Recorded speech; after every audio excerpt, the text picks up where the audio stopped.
Добрый день, дорогие друзья! Добро пожаловать на мой YouTube канал. И в этом видео я расскажу вам не просто новолуние 10 февраля, у нас с вами еще китайский Новый год. Почему именно в этот день, почему именно в это время, почему именно с новолунием, но в какой-то части планеты, в определенной части планеты, где живет очень много людей, Новый год, представляете? А у нас с вами новолуние. Очередное оно или нет? Сложное оно? Напряженное? Или же как все, как обычно, переживем, забудется, ничего сложного не случится, все пройдет, все переживем? Конечно же переживем, но нюансов очень много, и энергия будет просто шарашить. Поэтому присаживайтесь поудобнее, сейчас все расскажу. Да, дорогие друзья, 10 февраля у нас с вами новый лунный цикл. Что будет важного в этот день, кроме китайского Нового года? Да? Почему именно в Китае отмечают Новый год? Что там происходит? Почему нельзя, как все, отмечать его в ночь с 31 декабря на 1 января? Ребят, скажу просто, все связано с тем, что в стране считают, что Луна — это планета, звезда, которая, спутник, да, относится как раз-таки к самым важным составляющим нашей натальной карты. У них астрология строится с другой философией, восточная астрология. У нас же с вами западная астрология, потому что менталитет и мысли в голове у нас, к сожалению или к счастью, работают по-другому. У нас с вами другие ценности, у нас другой склад мыслей, мы думаем по-другому, да? Поэтому в нашей же астрологии, в нашей философии мира мы, конечно же, боготворимся Солнцем, мы понимаем, насколько Солнце важно, насколько Солнце питает нас энергией, это на самом деле так. В Китае же считают, что Луна важнее, чем Солнце, и что именно ей нужно уделить все внимание, и поэтому они отмечают, согласно движению Луны, это классический второе новолуние после зимнего солнцестояния. И здесь вот так они отмечают согласно лунным аспектам. То есть многие праздники в Китае отмечаются именно по Луне. И там невозможно сказать, что у них день рождения каждый год в один год. Нет, они отмечают по-другому. Поэтому и Новый год у них тоже не каждый год один и тот же день.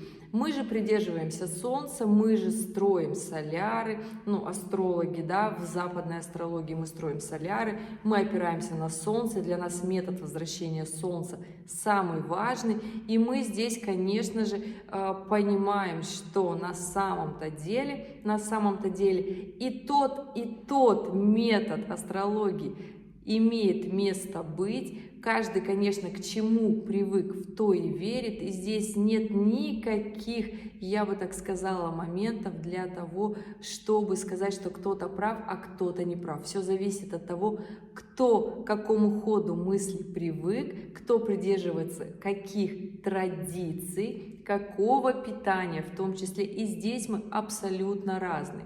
Но вернемся все-таки в западную астрологию, в наше новолуние, которое случится 10 февраля. И я вам скажу, что оно простым не будет. Ребята, вы, если смотрели мои гороскопы, видели, что я сказала, что февраль практически у всех знаков зодиака будет достаточно сложным. Этот месяц, который принесет испытания каждому знаку зодиака в своей сфере, эти испытания нужны для того, чтобы получить определенные навыки, определенный мозг, ум, соединить мысли в своей голове для того, чтобы продолжить свое развитие, вступая на один шажочек в эру Водолея. Да, у нас с вами в конце января Плутон поменял знак с Козерога на Водолей. В конце января у нас Уран развернулся из ретроградного движения в директное.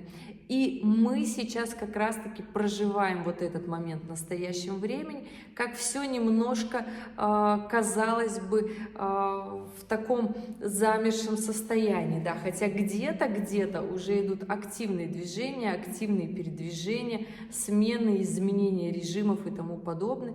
И так будет продолжаться дальше. Февраль месяц нестабильный. На момент 10 февраля у нас не просто Солнце будет в соединении с Луной в Водолее, да, так еще здесь будет просто вот очень мощная прямая, я бы так сказала, квадратура с Ураном.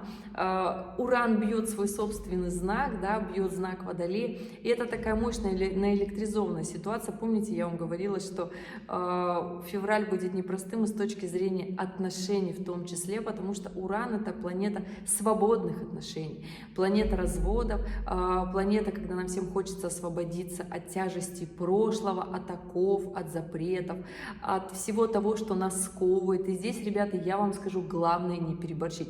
И представляете, новый лунный цикл начинается именно с таких соединений аспектов планет. Сказать, что будет просто легко, нет. На этот момент, на момент новолуния, Меркурий будет в квадратуре с Юпитером, когда, я бы так сказала, две интеллектуальные планеты будут друг с другом враждовать. И здесь сложно будет договориться.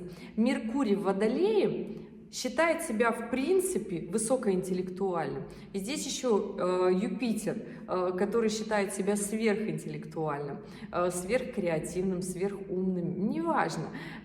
И здесь будет вот такой накал страстей. На момент новолуния Венера, правда, немножко будет подальше, но Марс будет в соединении с Плутоном, который только что поменял знак с Козерога на Водолей, но при этом Марс еще в Козероге. И мы скажем ему спасибо, что он еще в Козероге, потому что хоть как-то наши действия будут заземлены и думать о продуктивности, о будущем, о земном, да, то есть не будет таких очень мощных, резких, все поменять, кардинальных действий, от всего отказаться, бросить, расстаться. То есть спасибо Марсу, который еще в Козероге, да, и Венера в том числе еще тоже в Козероге.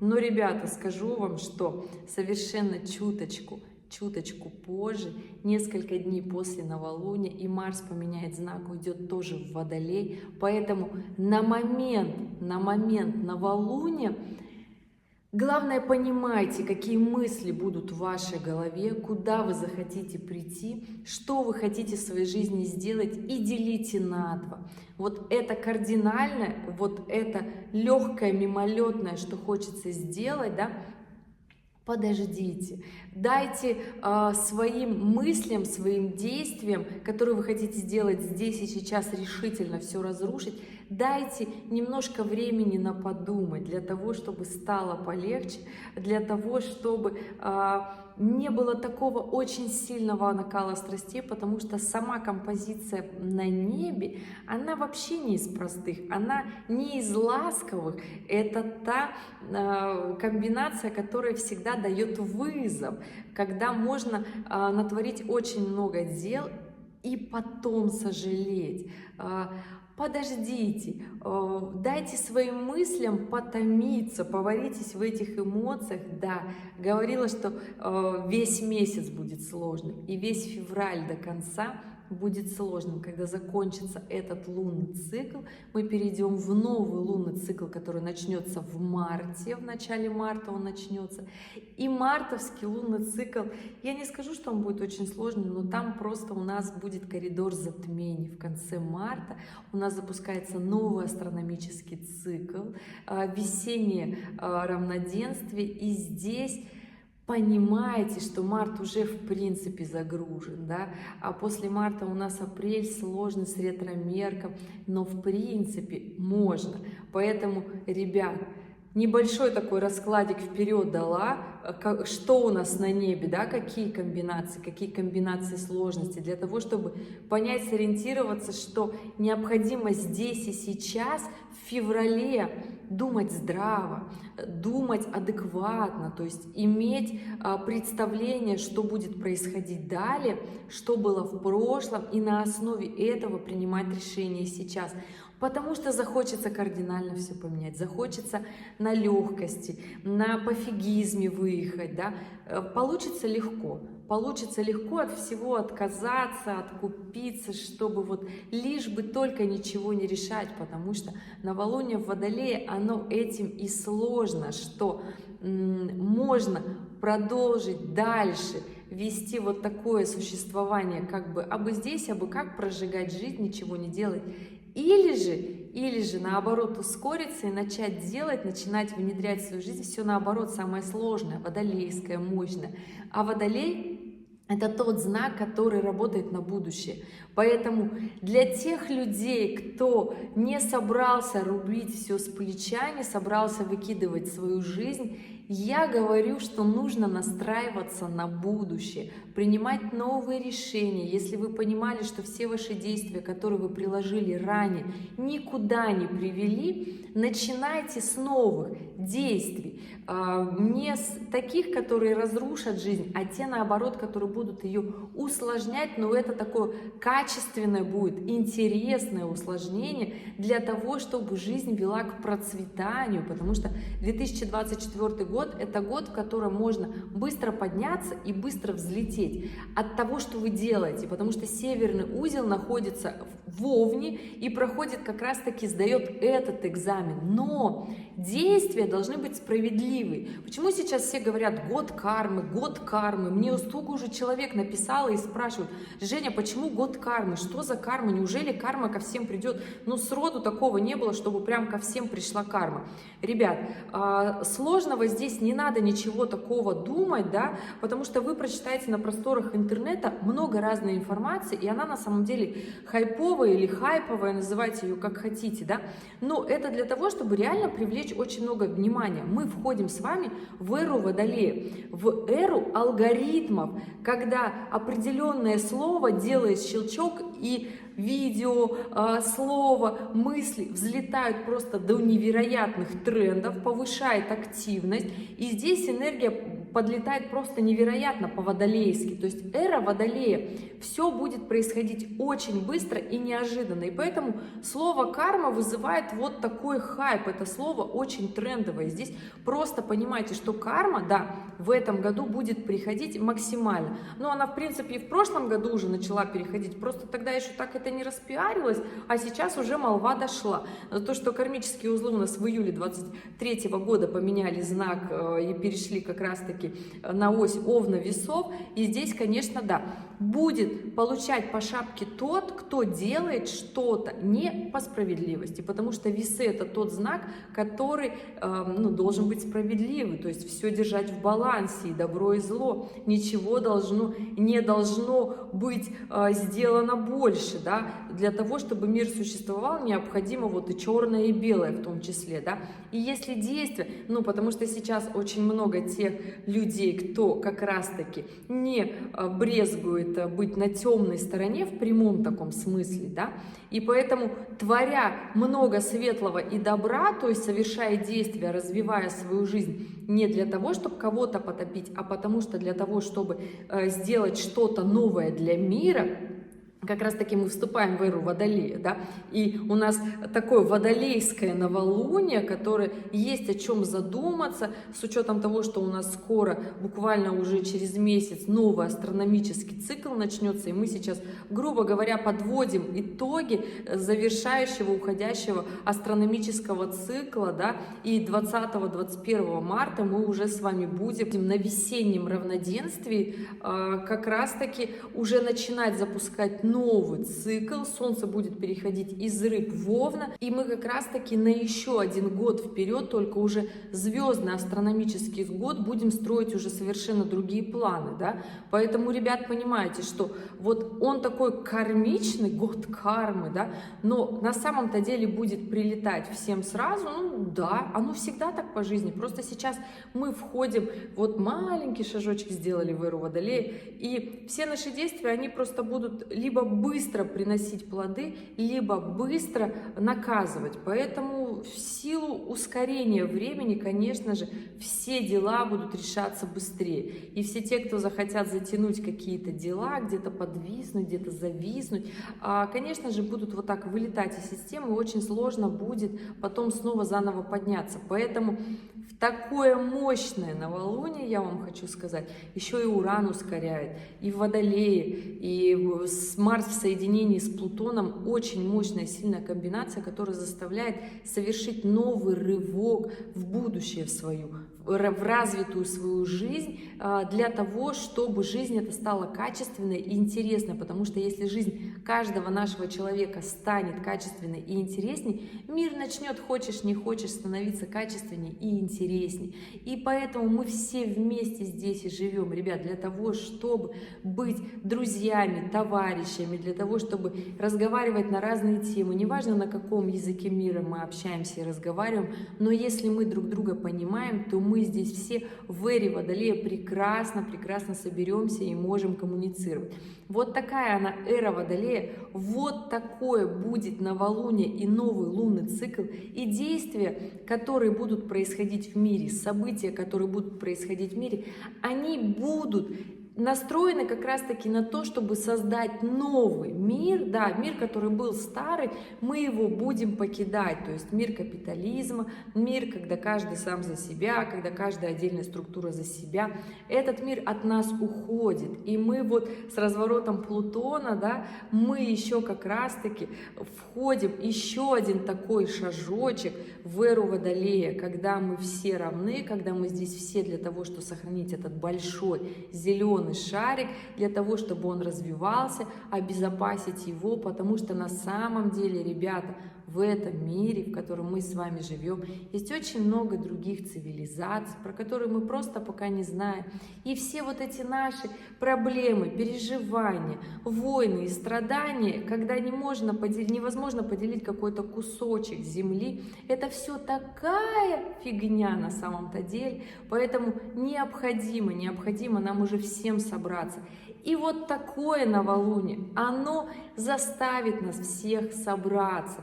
Новый лунный цикл и все события, которые будут в нем, заставят нас собраться, объединиться для того, чтобы решать глобальные проблемы, глобальные задачи. Вот такой интересный новый лунный цикл, новолуние. Новый этап жизни. Конечно, мы еще не совсем в эре Водолея, у нас только маленький шажочек. 25 и 26 года будут еще более интересны, интенсивны и быстротечны. И вот уже в 27 году можно сказать, что мы уже в эре Водолея. И что делать-то будем? А до этого у нас еще мы находимся здесь и сейчас. И начинаем как раз-таки наш путь. Почему? Потому что мы все давно засиделись. Потому что мы все сидели все это время, что-то делали, стеснялись, волновались, переживали. А зачем? А что люди скажут? А что я буду делать? А для чего мне это вообще нужно? Может быть, я буду как все? Нет. Эра Водолея и водолейское новолуние — это как раз-таки понять, что быть как все не надо, надо быть собой. Мы идем в век индивидуализма, при этом мы все вместе, но каждый индивидуальность. Каждый представляет из себя кого-то, у каждого есть свои ценности, принцип и движение по жизни. Вот такой мир грядет, и здесь необходимо каждому заявить о себе, каждому стать собой. Не надо становиться кем-то другим. Все остальные места заняты, будь собой. Вот такое водолейское новолуние, вот такие мысли принесет. Лунный цикл заставит развиваться. И те, кто будут развиваться, этот лунный цикл заметят как самый классный и продуктивный в этом году. Поэтому я, ребята, в очередной раз говорю, развивайтесь активно, мощно и ярко. Поставьте, я бы так сказала, на кон своей жизни всю свою лень, всю свою мотивацию, всю свою активность и действуйте. Потому что не надо быть простым, обычным вот таким водолеем, человеком, да, который тратит свою жизнь попусту. Нет, надо кем-то становиться. Уже время пришло, и водолей нам как раз-таки говорит, что все, будущее, вот оно будущее. Но почему у тебя до сих пор там нет? Ребят, спасибо большое, что были здесь. Спасибо, что досмотрели это видео до конца.